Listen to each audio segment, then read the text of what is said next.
ಮೊಳಕಾಲ್ಮೂರು ಸುದ್ದಿ. ನಮ್ಮ ಕಾಂಗ್ರೆಸ್ ಸರ್ಕಾರ ಮಾಡಿದಂತಹ ಪಂಚ ಗ್ಯಾರಂಟಿ ಯೋಜನೆಗಳಿಂದ ಬಡ ಕೂಲಿ ಕಾರ್ಮಿಕರ ಹಾಗೂ ಎಲ್ಲಾ ವರ್ಗದ ಜನತೆ ಸಹಕಾರಿಯಾಗಿದೆ ಎಂದು ಚಿತ್ರದುರ್ಗ ಜಿಲ್ಲಾ ಉಸ್ತುವಾರಿ ಸಚಿವರು ಹಾಗೂ ಹಿರಿಯೂರು ಶಾಸಕರು ಡಿ ಸುಧಾಕರ್ ಕಾರ್ಯಕ್ರಮವನ್ನು ಉದ್ಘಾಟಿಸಿ ಮಾತನಾಡಿದರು. ತಾಲ್ಲೂಕಿನ ದೇವಸಮುದ್ರ ಗ್ರಾಮದ ಪರಮೇಶ್ವರ ತಾತ ಮಠದಲ್ಲಿ ಇಂದು ಕಾಂಗ್ರೆಸ್ ಪಕ್ಷದಿಂದ ಆಯೋಜಿಸಿದ್ದ ಸರ್ಕಾರದ ನಡೆ ಕಾರ್ಯಕರ್ತರ ಕಡೆ ಕಾರ್ಯಕ್ರಮದಲ್ಲಿ ಭಾಗವಹಿಸಿ ತಿಳಿಸಿದರು. ಈ ವರ್ಷದಿಂದ ಸರ್ಕಾರ ಪಿಕಪ್ ಆಗಿದೆ. ಆರ್ಥಿಕವಾಗಿ ಏನು ನಾವು 58,000 ಕೋಟಿ ಖರ್ಚು ಮಾಡ್ತಾ ಇದ್ದೀವಿ, ಈಗ ನಾವು ಸ್ಟ್ರೀಮ್ಲೈನ್ ಮಾಡಲಿಕ್ಕೆ ಈ ವರ್ಷದಿಂದ ನಮಗೆ ಆರ್ಥಿಕವಾಗಿ ಸುಧಾರಣೆ ಕಾಣ್ತಕ್ಕಂಥ ಬೆಳಕು ಈಗ ಕಾಣ್ತಾ ಇದೆ. ಅದರಿಂದ ಈಗಾಗಲೇ ಕಳೆದ ಮೊನ್ನೆ ಸಂಪುಟ ಸಭೆಯಲ್ಲಿ ಏನು ಬೋರ್ವೆಲ್ಗಳನ್ನು ಈ ಬಾರಿ ಅತಿ ಹೆಚ್ಚನ್ನು ಕೊಡಬೇಕು ಅನ್ನೋ ಒಂದು ತೀರ್ಮಾನ ಕೂಡ ಸರ್ಕಾರ ತಗೊಂಡಿದೆ ಅನ್ನೋ ಮಾತನ್ನು ನಿಮ್ಮೆಲ್ಲರ ಮುಂದೆ ಹೇಳಲಿಕ್ಕೆ ಬಯಸ್ತೇನೆ. ಮತ್ತೀಗಾಗಲೇ ನಿಮ್ಗೆ ಗೊತ್ತಿದೆ, ನಾವು ಮೊನ್ನೆ ₹2 ಡೀಸೆಲ್ ಮಾಡಿದ ತಕ್ಷಣ ಕೇಂದ್ರ ಸರ್ಕಾರ 2% ಸುಂಕ ಜಾಸ್ತಿ ಮಾಡಿದ್ರು. ₹50 ಸಿಲಿಂಡರ್ಗಳನ್ನ ನೇರವಾಗಿ ಹೊಡೆತ ಬೀಳ್ತಕ್ಕಂಥದ್ದು ಗ್ರಾಹಕರಿಗೆ. ನೇರವಾಗಿ ನಾವು ಪೆಟ್ರೋಲ್ ಡೀಸೆಲು ಯಾರದೋ ಜೋಬಿಯಿಂದ ಖರ್ಚಾಗಿ ಕೊನೆಗೆ ಗ್ರಾಹಕರಿಗೆ ಬೀಳುತ್ತೋ, ಕೊನೆಗೆ ಅದು ಯಾವ ರೀತಿಯ ಬರುತ್ತೋ. ಆದರೆ ಕೇಂದ್ರ ಸರ್ಕಾರ ನೇರವಾಗಿ ಗ್ರಾಹಕರಿಗೆ ಜೋಬಿಗೆ ಕೈ ಹಾಕಿದೆ. ನೇರವಾಗಿ 4.5 ಲಕ್ಷ ಕೋಟಿ ಕೊಡ್ತೀವಿ ಕರ್ನಾಟಕದಿಂದ. 4,50,000 ಕೋಟಿ ಪ್ರತಿ ವರ್ಷ ಕೇಂದ್ರ ಸರ್ಕಾರ, ನಮ್ಮ ಕರ್ನಾಟಕ ರಾಜ್ಯ ಸರ್ಕಾರ ಜನತೆಯ ಹಣ ತಗೊಳ್ತಾ ಇದೆ.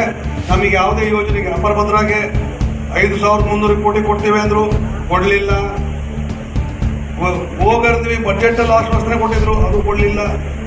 MP ಅವರು ಚುನಾವಣೆ ಸಂದರ್ಭದಲ್ಲಿ ಮಾತು ಕೊಟ್ಟರು, ನಾನು ಗೆದ್ದ ತಕ್ಷಣ ನಾನು 3 ತಿಂಗಳಲ್ಲಿ ರಿಲೀಸ್ ಮಾಡಿಸ್ತೀನಿ ಅಂದರು. 3 ತಿಂಗಳಲ್ಲಿ ವರ್ಷ ಆಯಿತು. ಈ ರೀತಿಯಾಗಿ BJP ಏನಂದರೆ ಸುಳ್ಳು ಪ್ರಚಾರ. ಕೇಳಲ್ಲ ಗೋಪಾಲಕೃಷ್ಣ ಒಳ್ಳೆ ಕತೆ ಹೇಳಿದ್ರು. ಸುಮ್ಮನೆ ಅಲ್ಪಿಸಿದ ಯಾಕೆ ಹೇಳ್ತಾರೆ ನೋಡಲಿ ಅದೇನಪ್ಪ ಪ್ರಮಾಣ. ಅವರಿಗೆ ಅಧಿಕಾರ ಬಿಟ್ಟು ಬದುಕಲಿಕ್ಕೆ BJP ಕೈಯಲ್ಲಾಗಲ್ಲ. ಅಧಿಕಾರ ಬಿಟ್ಟು BJPಯವರು ಒಂದು ದಿವಸ ಅಧಿಕಾರ ಬಿಟ್ಟು ಇರಬೇಕಾಗಲ್ಲ. ಅವ್ರು ಬಂದಿರೋದೆಲ್ಲ ವಾಮ ಮಾರ್ಗ.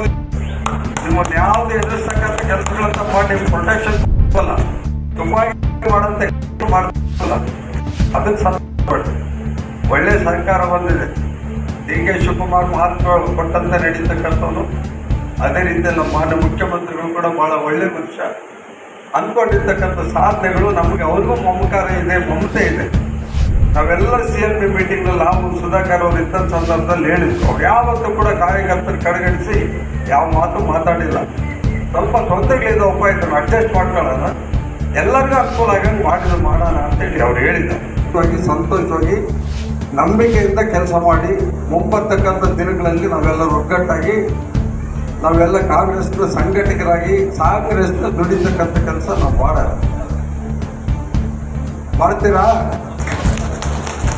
ಇನ್ನು ಉಳಿಕಾದ ರಸ್ತೆಗಳು ತೆರೆದರೆ ನಾವು ಆ ಕೆಲಸಗಳೆಲ್ಲ ಸಂಪೂರ್ಣವಾಗಿ 100ಕ್ಕೆ 100 ಆಗದ್ರು ಕೂಡ ಕನಿಷ್ಠ 20-30% ಅಂತೂ ಕಂಪ್ಲೀಟ್ ಮಾಡ್ತೀವಿ. ಸಂದರ್ಭದಲ್ಲಿ ಹೇಳಿ ನಮ್ಮೆಲ್ಲ ಸಹಕಾರಕ್ಕೂ ನಮ್ಮ ಸುಧಾಕರ್ ಎಲ್ಲ ನಮ್ಮ ಸ್ನೇಹಿತರು, ಅವರು ಮಂತ್ರಿ ಆಗಿರ್ಬೋದು, ಆದರೆ